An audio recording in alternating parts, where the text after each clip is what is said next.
Welcome to the Deep Dive, your shortcut to being genuinely well-informed.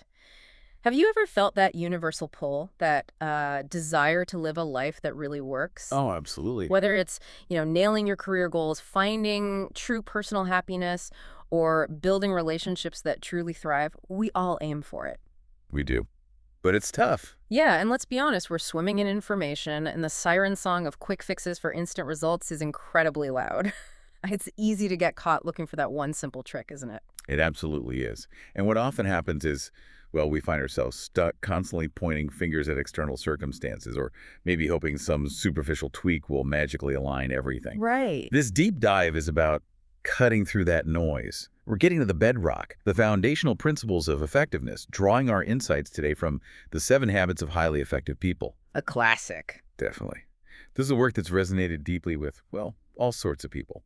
Figures like F.G. Buck Rogers of the IBM Way, Gifford Pinchot III, author of Entrepreneuring, even NFL Hall of Famer Steve Stockton. Wow, that's quite a range. It really underscores its profound, lasting impact. Yeah. Their endorsements say a lot. So our mission today is to truly unpack what distinguishes that lasting effectiveness from those fleeting surface-level changes we so often chase. Exactly. So for you listening, think about this.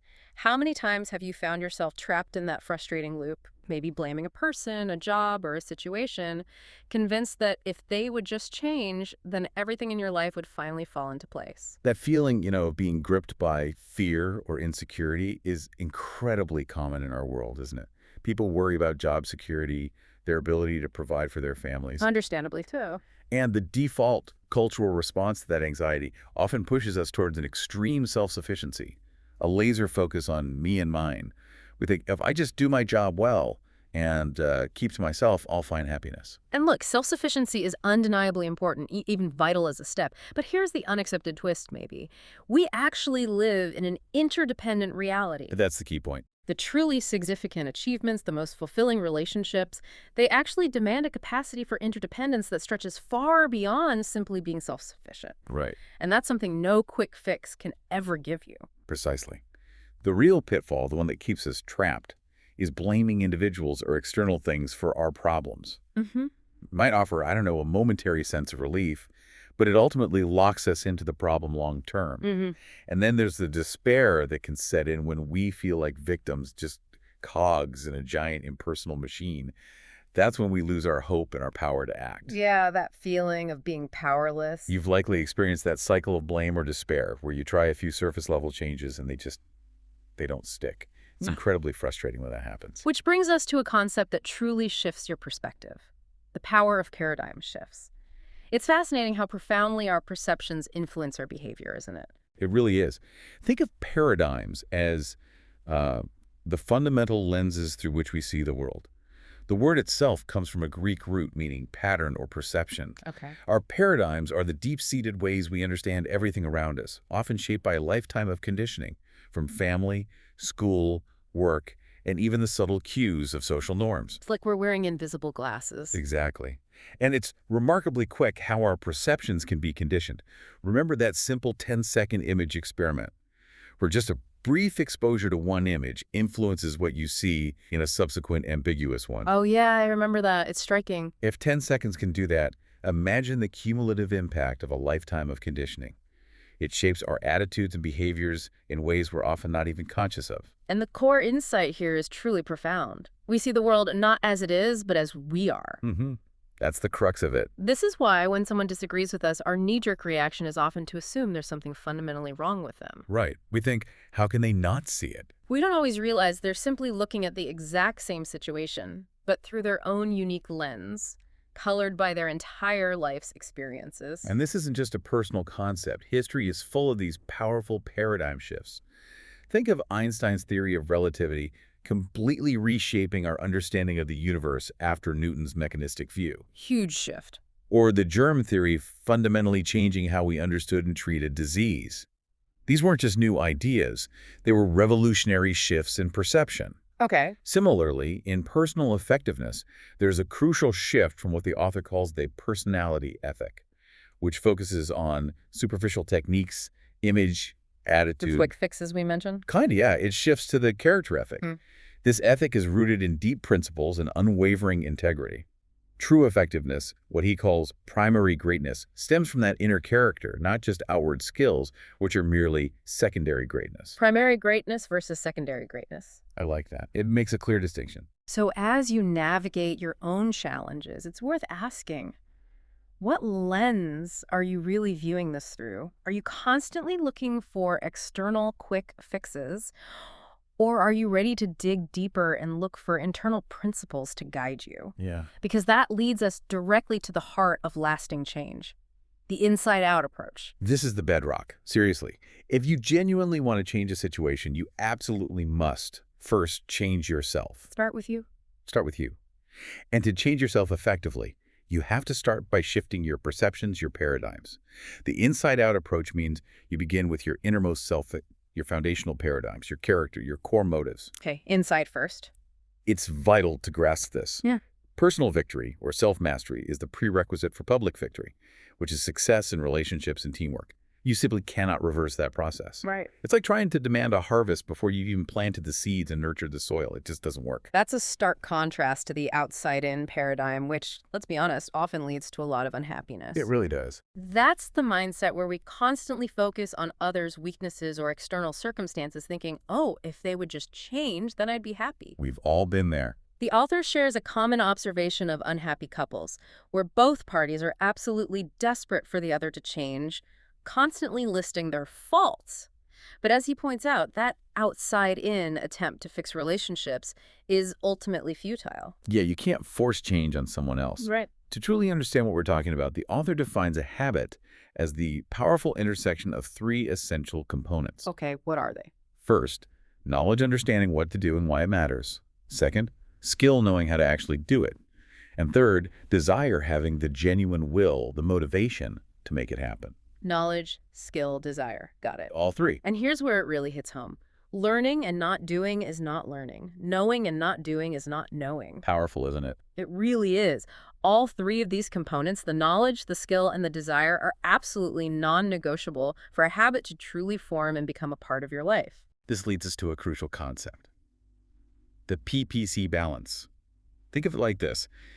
You know the fable of the goose that laid the golden eggs? Yeah, classic story. Don't kill the goose. Exactly. So P stands for production, the desired result, the golden eggs. And PC stands for production capability, the asset that produces the results, the goose itself. Okay, P and PC. Production and production capability. The balance is key.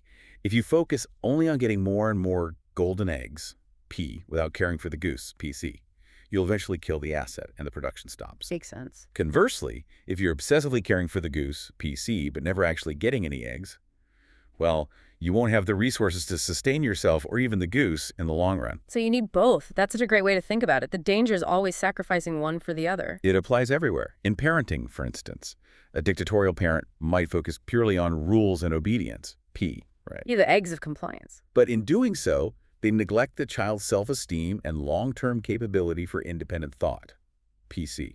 The goose suffers. Right. Or the permissive parent. The opposite problem. They might focus on keeping the child happy in the short term, P, but they neglect instilling crucial standards or self-discipline, PC. So the goose isn't developing properly. Exactly. In both scenarios, they ultimately harm the goose, the child's long-term potential, and the foundation of the relationship. Or in an organization, I can see this easily, an executive might push a team or a machine for maximum output, constantly demanding more P, Gotta hit those numbers. without ever allowing for maintenance, training, or rest, PC.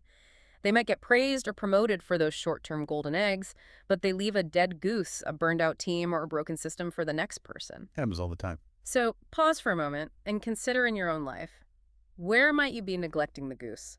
Whether it's your health, your most vital relationships, or your personal development in pursuit of some immediate golden eggs. It's a really important question to ask yourself. Now, the 7 habits themselves lay out a very clear path, a maturity continuum that beautifully progresses from dependence, where we primarily rely on others. Like childhood. Right. To independence, Yeah. a powerful stage of self-reliance. And finally, to interdependence, which is about building profoundly mutually beneficial relationships. Dependence, independence, interdependence. And crucially, Personal victories always pave the way for public victories. You simply can't achieve lasting success in relationships or teams without first establishing that self-mastery, that independence. That's why the first three habits are all about building that foundation of independence, what the author calls personal victory. Precisely. First up, habit 1. Be proactive. This habit directly challenges some common ways we see ourselves. You know, the idea that we're simply products of our genetic code or our childhood experiences or even just our current environment. The deterministic Yeah. views, genetic, psychic, environmental determinism. They suggest we're stuck in a rigid stimulus-response model where we just react to whatever life throws at us. You just react. And this is where the profound insight comes in. The truth is, between stimulus and response, there exists a vital space. A space. And in that space, nestled right there, is our incredible freedom to choose our response. This is our uniquely human endowment, our power. The power to choose. Reactive people, for instance, are often swept away by their physical environment, the weather, other people's moods. Oh, I know people like that. Their whole day depends on the weather forecast. Right. But proactive people, they're driven by their deeply held values. They literally carry their own weather with them, shaping their internal climate, regardless of external storms. I love that phrase, carry your own weather. It reminds me of Viktor Frankl's powerful observations from the concentration camps. An incredible example. Even in those unimaginable, horrific circumstances, he witnessed people exercising their freedom to choose their attitude, their response to their suffering. It's deeply moving. The author shares a similar story about his friend Carol battling terminal cancer. Despite her illness, she continued to write loving messages for her children, demonstrating that profound attitudinal value right up to the end. Wow, that's true proactivity. This leads us to a simple yet powerful framework: the circle of concern versus the circle of influence. Okay, explain that. Our circle of concern holds all the things we worry about, but frankly can't control things like, the global economy or what other people think of us. Things that keep us up at night. Exactly. Our circle of influence, however, is where we can actually take action, things we can do something about. Right. Proactive people channel their energy into their circle of influence, and in doing so, they actually expand it over time. They focus where they have power. Yes. Reactive people, on the other hand, spend their energy fretting in their circle of concern, and ironically, that causes their influence to shrink.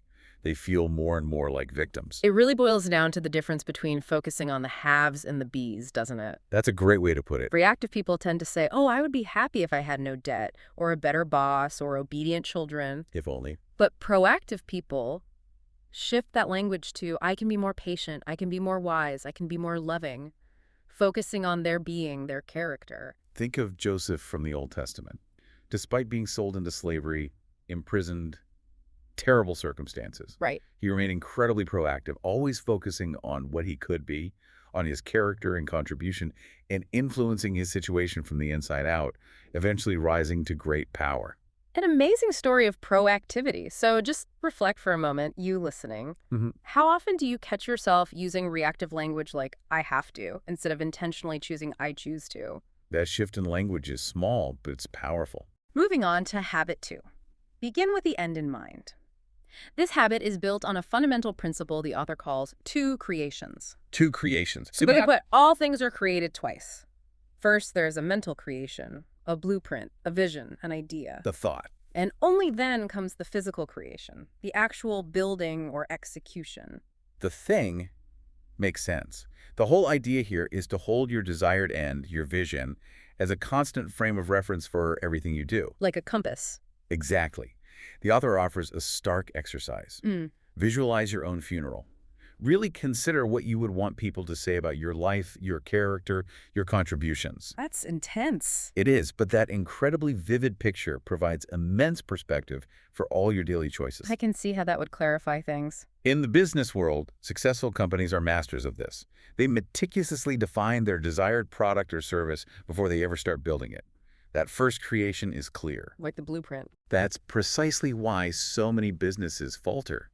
They lack that clear first creation, that internal blueprint. They jump straight to the second creation. And this habit really clarifies the crucial distinction between leadership and management. Oh, this is so important. Leadership is that first creation. It's about the top line.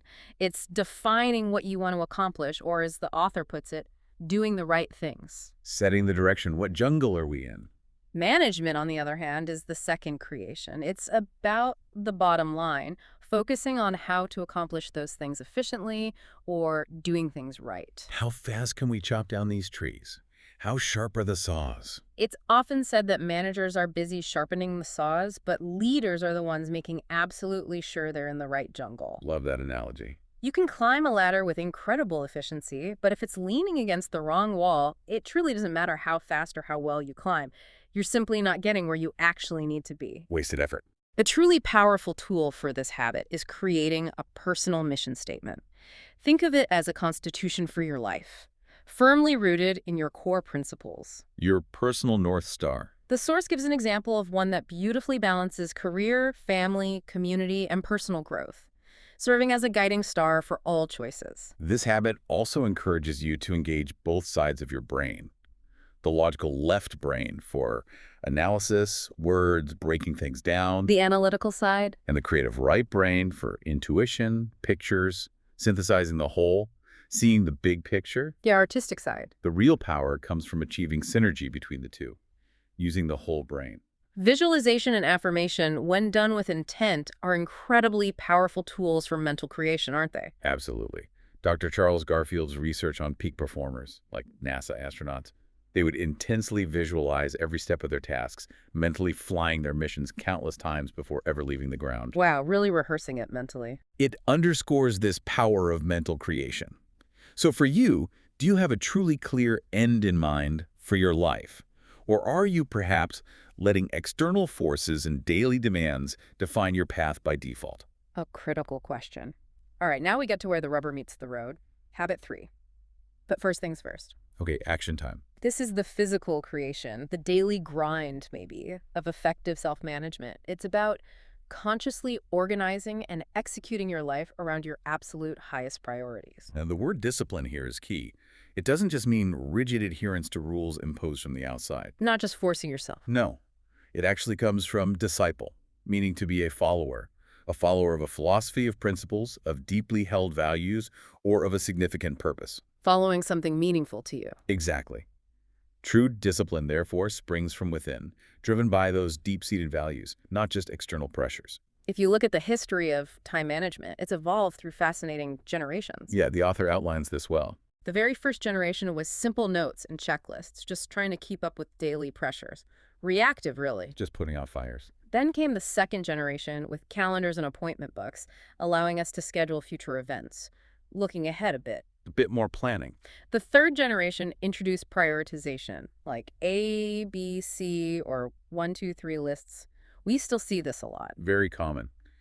But even with these tools, people often felt rigid, constantly sacrificing important relationships or personal well-being for the sake of efficiency. Yeah, the schedule becomes the boss. And this is precisely where the power of Quadrant 2 comes in. It's a game changer.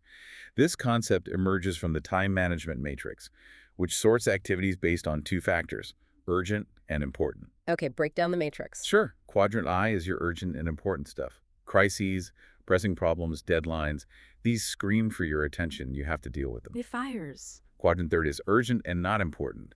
Interruptions, some meetings, busy work that feels pressing but actually moves you nowhere important. The illusion of importance. The distractions that feel urgent. Right. Quadrant fourth is not urgent and not important. Pure time wasters, trivia, mindlessly scrolling. Yeah. Yeah. Guilty. But the true sweet spot, the very heart of effective personal management, is Quadrant 2. Important and not urgent. Important but not urgent. Exactly. These are the activities that build capability. Things like prevention, deep relationship building, long-range planning, exploring new opportunities, and, you guessed it, Habit 7, sharpening the saw. Proactive work. The things that build long-term value. Here's the profound insight. By consistently focusing on those Quadrant 2 activities, you actually drastically reduce the size and frequency of your quadrant crises. That's the leverage point. These are the things you know deep down you should be doing, but often neglect because they don't have that immediate urgent pull. They don't scream at you. They require proactivity, discipline in the true sense. So ask yourself, what Quadrant 2 activities do you consistently push off, even though you know deep down they would make the most profound difference in your life? It's worth reflecting on. The author suggests that an effective Quadrant 2 organizer, a tool to help with this, should meet several criteria. Like what? Coherence, meaning your vision, roles, and goals were all aligned. Balance, helping you identify and dedicate time to multiple important roles, like spouse, parent, professional, individual. Covering all bases. A strong Quadrant 2 focus that prioritizes weekly planning over just daily reaction. A people dimension valuing relationships over rigid schedules. Flexibility to adapt. And portability so it's always with you. Okay, so it's more than just a to-do list. Much more. The recommended approach for this Quadrant 2 self-management is weekly planning. It's a simple 4-step process. Walk us through it. First, you identify your key roles, individual, family member, team leader, whatever they are for you. Second, for each role, you select 2 or 3 important outcomes or goals for the upcoming week, ideally tying them back to your larger mission statement, your end in mind. Connecting the dots. Third, you schedule dedicated time for these goals, consciously blocking out space, often on a Sunday, for this reflective planning. Make appointments with yourself. Treat them as seriously as appointments with others. And finally, you adapt daily, adjusting your schedule based on your values and any unexpected events that pop up, but always keeping those Q2 priorities in sight. It's not rigid, it's anchored. The impact of consistently focusing on Quadrant 2 can truly create a quantum positive difference in your life. It's that powerful. Now we shift gears to the public victory. Interdependence, counted by habits 4, 5, and 6. Moving from self to other. Right. This is where things get truly powerful. But it's crucial to remember that this mature, effective interdependence can only be built on a strong foundation of true independence. The first 3 habits. Can't skip steps. There are simply no shortcuts to truly deep, lasting, effective relationships. A brilliant metaphor for understanding this is the emotional bank account. Love this metaphor. Think of it exactly like a financial bank account, but for trust in a relationship. Deposits and withdrawals. When you make deposits through courtesy, kindness, honesty, and consistently keeping your promises, you build up a healthy reserve of trust. Building that balance. But when you make withdrawals through disrespect, breaking promises, or reacting angrily, that trust account starts to deplete, sometimes rapidly. Overdraft is possible and painful. The impact of this account's balance is enormous. When trust is high, communication flows easily.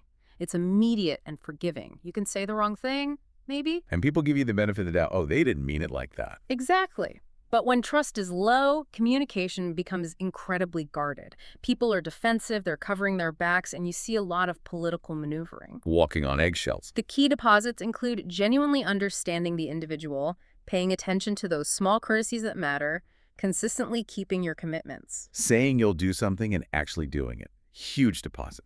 Clarifying and fulfilling expectations up front, and always demonstrating personal integrity. Your actions match your words. Consistency is key. The author shares such a heartwarming anecdote about this, recounting how he engaged his son in an 18-month-long project of building a miniature Great Wall of China together. Wow, 18 months. That consistent shared effort, that time spent making deposits, led to such a deep connection and a profoundly positive change in his son's life during a difficult phase. That's the power of consistent deposits over time. It truly illustrates the power of those consistent small deposits. And it really challenges us to reinterpret the golden rule. It's not just do unto others as you would have them do unto you. How so? It's about going deeper. Truly understanding others as unique individuals, figuring out what they consider a deposit, and then treating them based on that profound understanding, what's important to them. Tailoring your deposits. So think for a moment, how full are your emotional bank accounts with the most important people in your life right now? A sobering check-in. Here's a fascinating paradigm shift within interdependence. Seeing P problems as PC opportunity. Okay, problems as opportunities. It's a complete flip. When someone comes to you with a problem, the production side, the issue itself, instead of viewing it as a burden or an inconvenience. Which is often our first reaction. Oh no, what now? Right. Instead, you consciously choose to see it as an opportunity to build and strengthen the relationship, the production capability side, an opportunity to make a deposit. Ah, okay. Use the problem to build trust. Take the example of a department store chain that truly embraced this. They didn't see customer complaints as annoyances, but as vital opportunities. Oh, really? Ow. By resolving the issue positively and maybe offering additional service, they built incredibly deep loyalty, transforming a negative into a powerful relationship deposit. They turned a P problem into a PC win.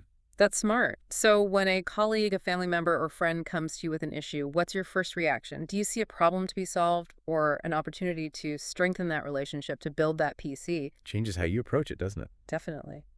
Next up is habit 4.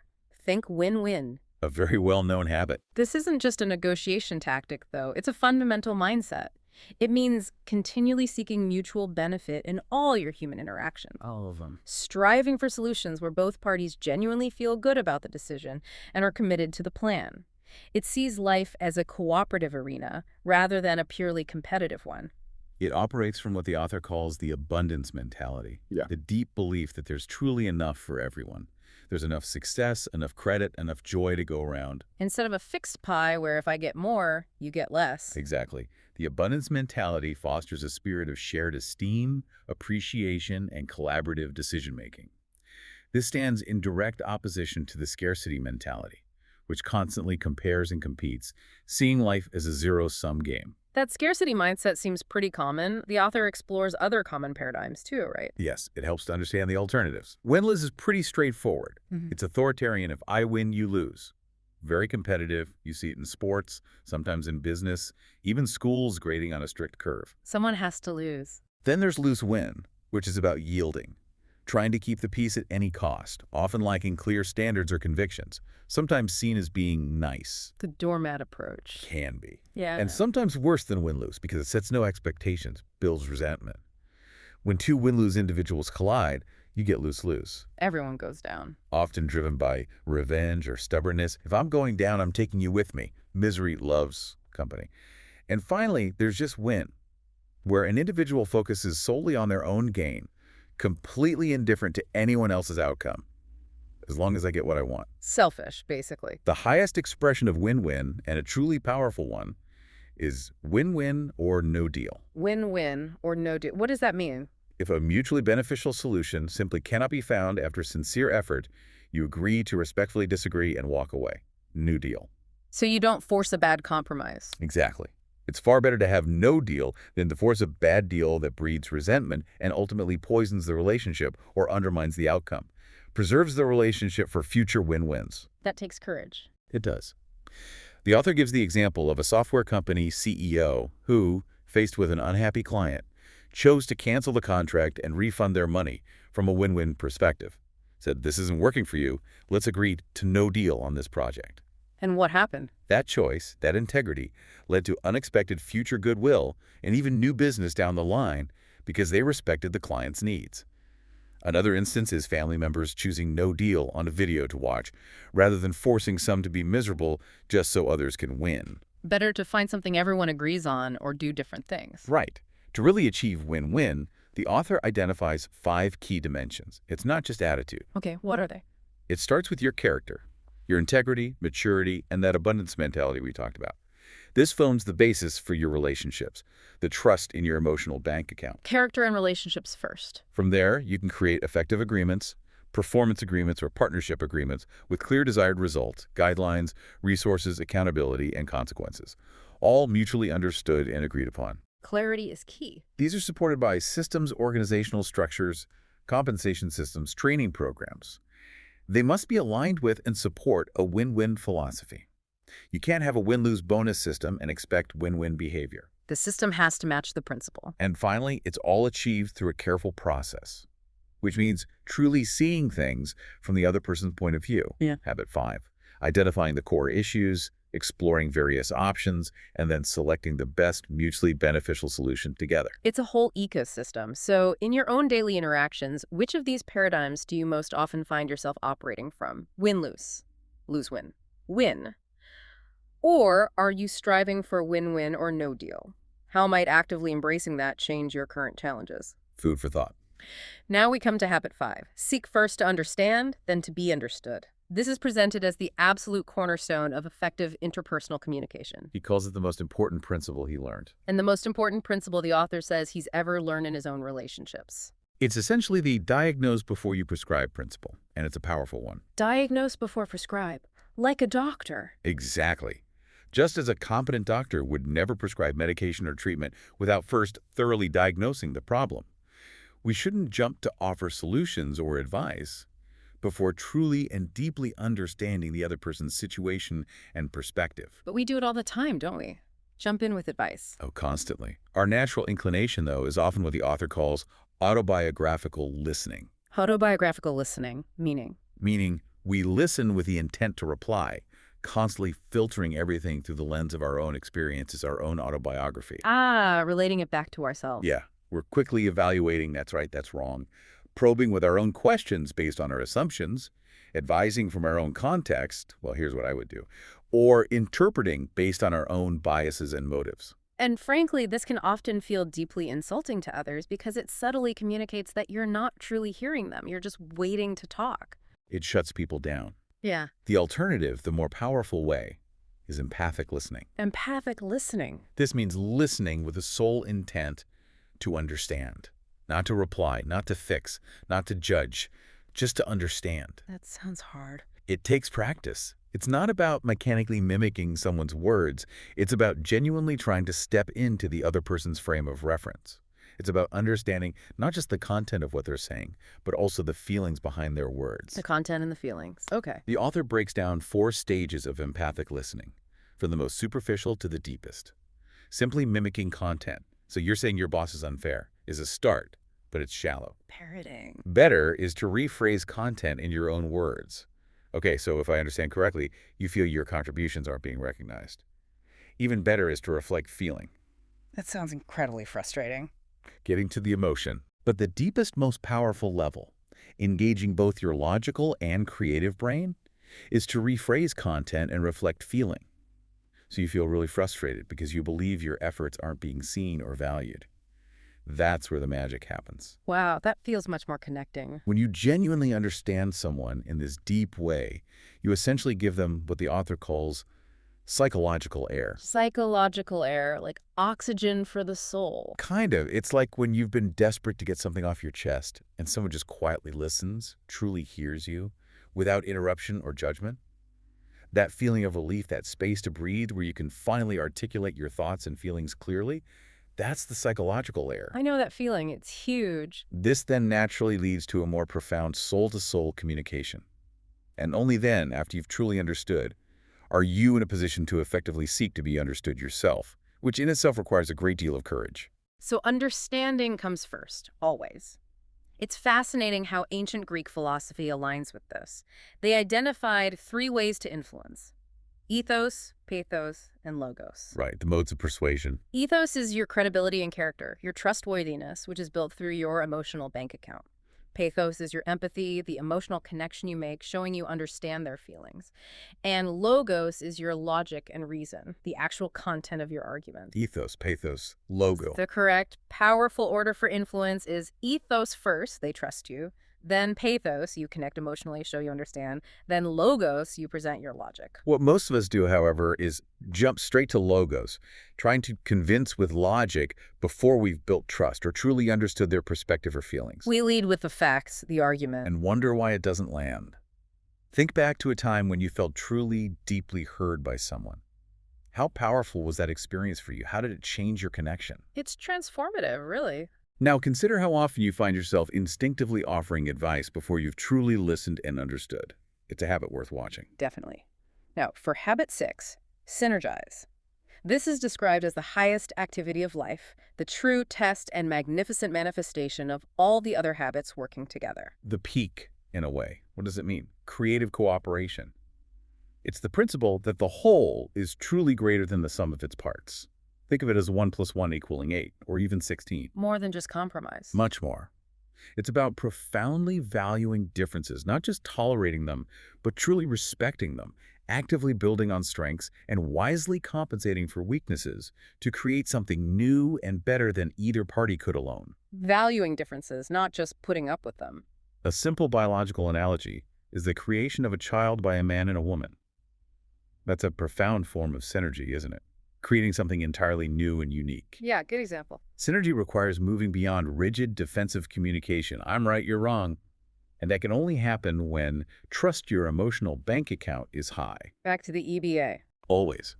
When that trust is present, synergy absolutely unleashes incredible, often unforeseen potential. Third alternatives emerge that nobody thought of initially. It's a bit of a shame, but many people only seem to experience true synergy in rare, unusual circumstances, like during emergencies or on a truly high-performing sports team. High-pressure situations can force it sometimes. But the author argues that this incredible power can and should be cultivated regularly in our daily lives, in our families, in our teams. This shouldn't be rare. He even shares his belief that great classes often teeter on the edge of chaos, where students and teachers are so open, so trusting, that they're willing to explore ideas together, realizing the collective whole is greater than the sum of its individual parts. That sounds like an exciting classroom. Synergy is also remarkably powerful when dealing with those negative, restraining forces that often oppose growth and change in any system or relationship. By involving those forces, understanding their concerns, habit 5, and seeking synergistic solutions, habit 4, you can often effectively disarm their negativity and create entirely new, more positive alternatives that incorporate their valid points. Turning resistance into a resource. Exactly. And if you look to nature, ecology is perhaps the prime example of synergy, where everything is interconnected and creative forces are maximized through their relationship with each other. It's a beautiful model. So reflect on a team or a relationship you've been a part of where you felt truly collaborative and innovative. What specific elements made that synergy possible? And conversely, how often do differences in your life become sources of conflict rather than powerful opportunities for synergy? How can you shift that? Great questions. Finally, we arrive at habit 7, sharpen the saw. This isn't just a suggestion. It's the critical habit of continuous, proactive renewal Keeping your instrument sharp. in 4 crucial dimensions of your life: physical, spiritual, mental, and social-emotional. It is quite simply the most powerful investment you can ever make investing in yourself, the very instrument through which you live, contribute, and experience the world. You are your greatest asset. Need to maintain the asset. PPC again. Right. The physical dimension means effectively caring for your body, ensuring proper nutrition, getting sufficient rest, and engaging in regular, consistent exercise. The basics we all know, but But often neglect. yeah. This is a classic quadrant 2 activity that, ironically, is often the first thing people neglect when they get busy. It encompasses endurance, think aerobics, flexibility, stretching, and strength resistance training. A balanced approach. You know that common thought, I don't have time to exercise. Hear it all the time. Say it all the time. Well, the powerful counter to that is you don't have time not to exercise. The benefits ripple across everything else you do, your energy, your focus. Your mood, your health span, absolutely. The spiritual dimension connects to your core, your center, your values, and your unwavering commitment to your value system. Your why. What gives you meaning? This can manifest in countless ways through meditation, prayer, spending time in communion with nature, listening to inspiring music, or studying sacred texts or great literature that resonates with you. Your personal mission statement, habit 2, becomes a powerful tool to reinforce this dimension daily. Connecting to something larger than yourself, the mental dimension is all about continuous, lifelong learning. It's not just about formal education finishing. It's about consistently engaging your mind. Keeping it sharp, expanding it. Through reading widely, writing your thoughts, organizing ideas, and planning your future, it's a never-ending pursuit of understanding. Avoiding mental stagnation. And the social-emotional dimension is renewed primarily through living out habits 4, 5, and 6, practicing win-win, engaging in empathic communication, and seeking synergy in your relationships. So practicing the other habits renews this dimension. Yes, they're interconnected. It also deeply involves selfless service to others, contributing beyond yourself, and seeing others through what the author calls a positive social mirror, believing in them and their potential, reflecting their strengths back to them, even when they may not see it in themselves. Like being a source of belief for others. Think of the poignant story of the night from Man of La Mancha, Don Quixote, who saw Aldonza, a struggling prostitute, not for her current circumstances, but for her inherent potential and dignity as his lady, Dulcinea. That belief eventually transformed her. Seeing the best in people, here's a critical point. Neglecting any one of these 4 dimensions inevitably creates a kind of negative resistance, hindering your overall effectiveness. You can't just focus on one. They're all linked. Organizations and individuals who thoughtfully integrate all 4 dimensions into their mission statements and daily practices create an incredibly powerful framework for truly holistic and balanced renewal. And, excitingly, there's synergy in renewal itself. Growth in one dimension powerfully and positively affects all the others. Totally. When you prioritize your physical well-being, for example, it almost immediately improves your mental clarity, your emotional resilience, your ability to connect with others. It all feeds each other. So, which of these four dimensions do you find yourself neglecting the most? Physical, spiritual, mental, social, emotional, Be honest with yourself. and what small, consistent investment in that area could truly transform your overall effectiveness starting this week, even 15 minutes a day. Can make a huge difference over time.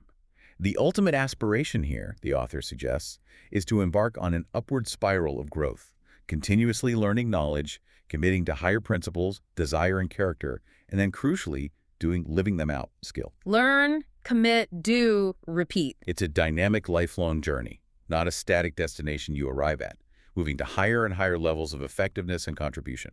And the profound insight that truly underpins all of this, the core freedom he keeps returning to, is that space between stimulus and response. That uniquely human space. It's in that precious gap, in our capacity to choose our response based on principles, that our true growth and our lasting happiness reside. That's where our potential unfolds. This journey, the author emphasizes, extends beyond ourselves into what he calls intergenerational living.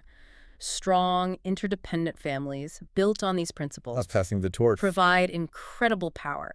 They help children understand their identity, their roots, and the principles they stand for, offering a powerful community and support system that can guide them through life's inevitable challenges. Building a legacy of character. The author himself shares a very human, humble admission. He constantly struggles with all 7 habits. Even the author. Especially, he says, habit 5, truly listening when he's tired or when he's absolutely convinced he's right. We can all relate to that. Oh, yeah. He sees them not as a checklist to be perfectly mastered, but as timeless principles to continuously strive for. A lifelong pursuit, like a compass guiding the way. It's about the direction, not perfection. He also briefly introduces a concept, which he later expanded on, calling it the 8th habit, Moving beyond effectiveness. suggesting that in our current knowledge-based, service-based era, achieving the basic effectiveness of the 7 habits is merely the price of admission. To reach the next level 1 of fulfillment, excellence, and significant contribution requires tapping into a third dimension power, or discovering and expressing your unique voice. Finding your unique contribution, which of course builds directly upon the foundation of the first 7 habits. It's a fascinating thought, hinting at an even deeper layer of growth and purpose. Finding your voice. This journey, remember, isn't about aiming for perfection. It's about making continuous conscious progress. So what one small step can you take today or this week to begin or deepen your own upward spiral in any of these areas? We've truly taken a deep dive today, moving from the allure of quick fixes to the power of deep, character-based change. We've explored the journey from dependence to independence, and then to powerful interdependence. And the vital need for renewal. And we've underscored the crucial importance of continuous self-renewal in every aspect of your life through sharpening the saw. Before we wrap up, consider this thought-provoking question. On your deathbed, what would you truly wish you had spent more time on? More hours at the office, perhaps more time scrolling social media or watching TV? Or would it be more time with loved ones, nurturing those key relationships, and more moments spent in meaningful service or contribution to others? Puts it in perspective. The great psychologist Abraham Maslow, towards the end of his life, actually proposed a level beyond self-actualization, which he previously considered the highest human need. He called it self-transcendence, a focus on purposes higher than the self, on connection, contribution, legacy, the well-being of others and future generations. Beyond just personal fulfillment to contributing to something larger, that really does put things into perspective, doesn't it? Yeah. The ultimate purpose, it suggests, extends far beyond mere individual effectiveness. It deepens the why. So we encourage you, pick just one core idea or one habit that resonated most deeply with you today.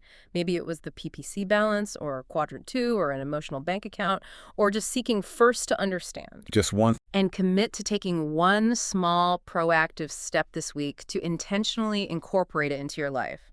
Remember, the journey of personal growth is ongoing, and as the author so powerfully reminds us, learning and not doing is not learning. Knowing and not doing is not knowing. The gap between knowing and doing. The real power, ultimately, is always in the doing.